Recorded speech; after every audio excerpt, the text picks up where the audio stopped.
کیا فرماتے ہیں منبع علم و شریعت واقع کے رموز طریقت اس مسئلہ میں کہ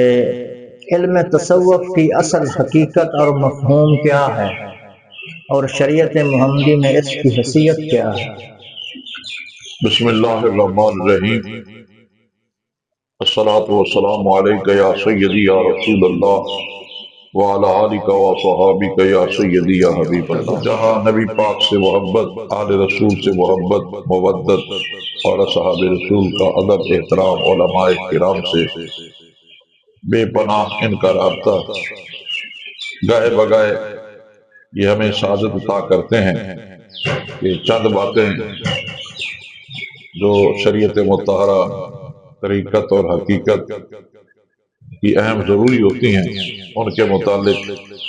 یہ چاہتے ہیں کہ لوگوں کو آگاہی ہو، ہم بھی سعادت سمجھتے ہیں۔ تو آج اسی سلسلے میں ہم حاضر ہوئے، تو جتنے یہ سوالات ارشاد فرمائیں گے ہم کوشش کریں گے کہ کما حق ہو تو ہم نہیں، بہرحال ہماری کوشش ہوگی کہ سیدھا چیزیں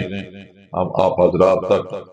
صحیح محمد رمضان صاحب کے توسل سے آپ تک پہنچائیں۔ اللہ پاک شرف قبول عطا فرمائے۔